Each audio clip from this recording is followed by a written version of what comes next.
আমরা আল্লাহ বিবর্জিত যত বস্তু এগুলোকে আমরা তাগুত মনে করি, এদেরকে ঘৃণা করে আমরা ঈমানের অঙ্গ মনে করি, যে সমস্ত বিষয় আমাদের ওইদিকে নিয়ে যায় সেগুলোকে আমরা অপছন্দ করি।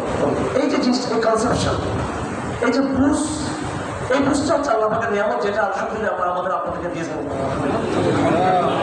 এই জন্যই এটা প্রশংসা করা দরকার। আর এই অনুভূতিটা, এই ফিলিংস, আল্লাহকে চেনা, আল্লাহর প্রতি ভালোবাসা, আবার তার প্রতি আত্মসমর্পণ, তার প্রতি আত্মসমর্পণ, এটা নিছক কোনো নিরহ টাইপের, গরিব টাইপের, এতিম মার্কের কোনো কনসেপশন না। এটা আপনাকে লড়াইয়ের জন্য উদ্বুদ্ধ করে, এটা আপনাকে যুদ্ধের জন্য উদ্বুদ্ধ করে, যে যুদ্ধ আল্লাহ বিরোধী সভ্যতাকে বিনাশ করে, ধ্বংস করে, আল্লাহ বলে একটা সভ্যতা বিনির্মাণ করতে চায়। সুতরাং আমরা যারা এখানে এসেছি, মসজিদের ছায়া তোলে, মসজিদের ছাদে বসেছে, এখানে কোনো নিরহ, গরিব, কোনো এতিম, আবার একদম দুর্বল কোনো জায়গাতে আমরা বসি নাই। আমরা পৃথিবীর সর্বকালে, সর্বযুগের সবচেয়ে শক্তিশালী বিশ্বাস নিয়ে আমরা আজকে এখানে আমরা সমবেত হয়েছি। আমরা এখানে এই বিশ্বাস হাজার বছর ধরে নবীদের বিশ্বাস ছিল।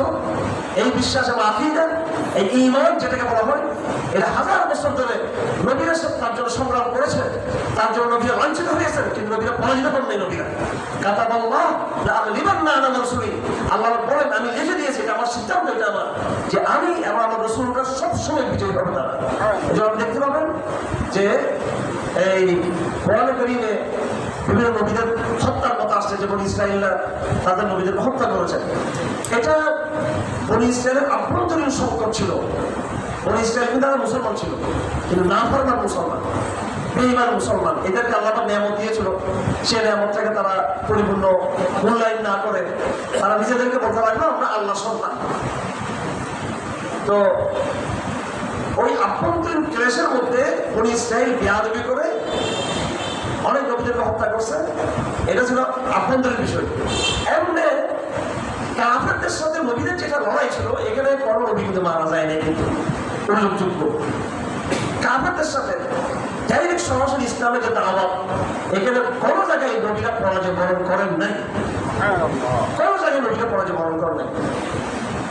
ইয়াহইয়া আলাইহিস সালাম, যাকারিয়া আলাইহিস সালাম কে শহীদ করে দিয়েছে, আর নবীদেরকে শহীদ করা হয়ে গেছে। এটা বনী ইসরাঈলের ভিতরে ঘটনা ছিল।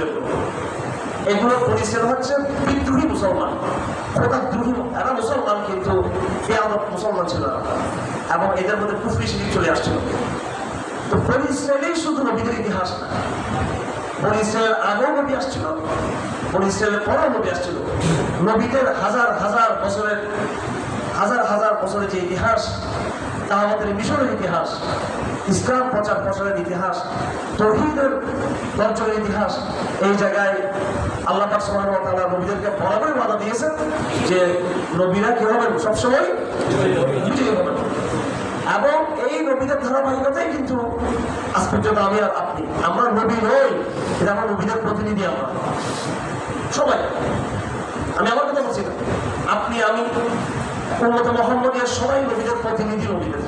আর ওলামা যারা সত্যিকার, যারা আলা মিনহাজুল নুবুওয়া, তাদের জন্য স্পেশাল বলা আছে নবীদের ওয়ারিস। যদি আপনারা দাওয়াত করে দিয়ে থাকেন, জিহাদ করে থাকেন, মিল্লাতের চাঁদা লাল করে থাকেন, তখন শুধু আপনি কিতাব পড়ালে ওয়ারিস হবেন। কিতাব পড়ায়, কিতাব বাস্তবায়ন করতে হবে। শুধু বুখারী শরীফ পড়ালে নবীর ওয়ারিস হওয়া যাবে না, বুখারী শরীফ পড়িয়ে মায়ের খেতে হবে। আবার শুধু প্রথম যারা আল্লাহর শত্রু, তাদেরকে মানতে হবে, ইচ্ছা রাখতে হবে, তখন আপনি নবীর ওয়ারিস। এমনি আপনি কিতাব পড়াইছেন, নবীর ওয়ারিস দাবি করে কোনো লাভ নাই। এরকম নবীর ওয়ারিস বনী ইসরাঈলের মধ্যে ছিল, খ্রিস্টানদের মধ্যে ছিল। যাই হোক আমার ভাইয়েরা, আমি যে আয়াতটা তেলাওয়াত করেছি, এই আয়াতটা হলো মুহাব্বতের আয়াত, প্রেম, ভালোবাসা। আপনারা আশা করি বেশিরভাগ সময় শিক্ষিত হয়ে গেলেন, কথাগুলো আপনারা বুঝতে পারবেন। আমাদের বক্তব্যের সাথে প্রচলিত বক্তব্যের একটু বেশ কম আছে, এটা আপনাদেরকে আমরা আগে বলে দিচ্ছি।